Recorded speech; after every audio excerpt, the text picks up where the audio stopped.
Halo sahabat-sahabat semuanya, selamat datang di Zainal Arif Channel. Video kali ini saya akan mengajak sahabatku semuanya untuk membahas informasi data dan mekanisme seleksi SNMPTN 2021. Dalam data itu terdapat informasi tentang jumlah pendaftar di tiap PTN, termasuk data pendaftar KIP kuliah. Nah, dari data ini pula kita bisa mengetahui seberapa banyak pendaftar di PTN pilihan kita, sehingga pada nantinya kita memiliki kesiapan diri maupun kesiapan hati untuk menerima hasil pengumuman yang akan dilaksanakan pada tanggal 22 Maret nanti. Harapan dan doa saya semoga sahabat-sahabatku mendapatkan kabar baik pada pengumuman nanti. Amin. Baik, mari kita mulai pembahasannya. Kita ingat kembali dulu tentang jumlah kuota dari tiap jalur seleksi. Untuk SNMPTN minimum 20%, SBMPTN minimum 40%, dan jalur seleksi mandiri maksimum 30%. Kecuali untuk PTN berbadan hukum, kuota SBMPTN minimum 30% dan mandiri 50%. Sebagai informasi, PTN berbadan hukum ini merupakan perguruan tinggi negeri yang didirikan oleh pemerintah yang berstatus sebagai badan hukum publik yang otonom.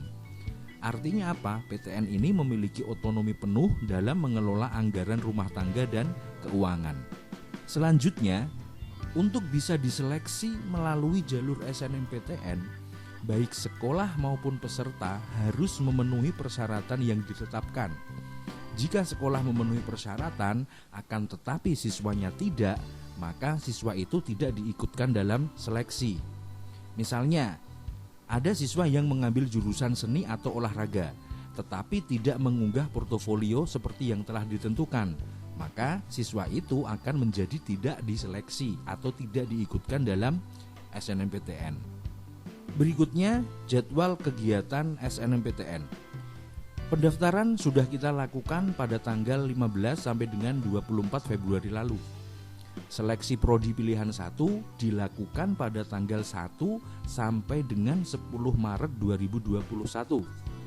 Berarti saat saya unggah video ini, kegiatan itu masih berlangsung. Sedangkan untuk seleksi prodi pilihan 2 dilakukan pada tanggal 12 sampai dengan 17 Maret 2021. Jadi, berkas pendaftaran online kalian akan diseleksi dulu di PTN atau prodi pilihan 1. Jika di pilihan 1 itu kamu tidak lolos, maka berkas kamu akan diseleksi pada pilihan kedua. Akan tetapi, PTN yang kalian nomor 2-kan itu akan menyeleksi terlebih dulu para peserta yang menjadikannya pilihan pertama. Ingat ya, bahwa yang melakukan penyeleksian bukan LTMPT, tapi masing-masing PTN atau Politeknik. LTMPT hanya sebagai penyedia atau fasilitator untuk mendaftarkan saja begitu. Setelah proses seleksi selesai, masing-masing rektor PTN atau direktur Politeknik dan wakil rektor 1 atau wakil direktur 1 akan melakukan rapat seleksi final. Hasil rapat itu akan dikirim ke LTMPT untuk dilakukan pengumuman pada tanggal 22 Maret nanti. Jika kalian diterima, maka selanjutnya langsung OTW ke website PTN yang menerima kamu untuk melihat informasi registrasi. Cermati semua ketentuannya karena tiap PTN punya jadwal atau kebijakan masing-masing.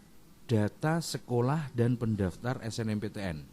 Di situ terdapat informasi sekolah yang melakukan finalisasi, jumlah siswa eligible, siswa memilih prodi, siswa finalisasi, siswa unggah portofolio, dan juga peserta yang mengajukan KIP kuliah. Dari data itu bisa kita dapatkan informasi bahwa tidak semua siswa eligible melakukan finalisasi, sehingga tidak diikutkan dalam proses seleksi. Sedangkan pendaftar yang mengajukan KIP kuliah sebanyak 134.134 siswa. Nah, ini nomornya cantik ini, 134. Kemudian dari data ini kita juga dapatkan informasi bahwa pendaftar SNMPTN tahun ini lebih banyak dibandingkan tahun 2020 kemarin. Selanjutnya data pendaftar SNMPTN per jenis sekolah. Dari data itu kita ketahui bahwa semua jenis sekolah setara SMA diizinkan untuk mengikuti SNMPTN jika memenuhi persyaratan yang telah ditetapkan. Berikutnya, ini nih yang kita tunggu-tunggu. Data pendaftar SNMPTN per PTN. Dari data itu bisa kita dapatkan informasi bahwa Universitas Padjadjaran merupakan universitas yang paling banyak jumlah total pendaftarnya. Akan tetapi Universitas Brawijaya lah yang menjadi PTN favorit pendaftar pilihan pertama, yaitu sejumlah 28.356 siswa. Selanjutnya, dalam tabel yang diberi blok warna itu menunjukkan PTN yang paling banyak pendaftarnya, yaitu UPI Bandung di urutan ketiga, kemudian disusul UNES atau Universitas Negeri Semarang di peringkat keempat. Nah, ini kampus saya kuliah dulu ini. Kemudian ada Universitas Sumatera Utara, Undip dan UGM di peringkat ke-7. Berikutnya PTN urutan 8 hingga 20 bisa sahabat-sahabat lihat di tampilan berikut. Kemudian urutan 21 sampai dengan 40 bisa kita lihat di layar ini. Ada Universitas Sultan Ageng Tirtayasa di urutan 21 dan ITS di urutan 40. Urutan ke-41 sampai dengan 60 bisa kita lihat di layar ini.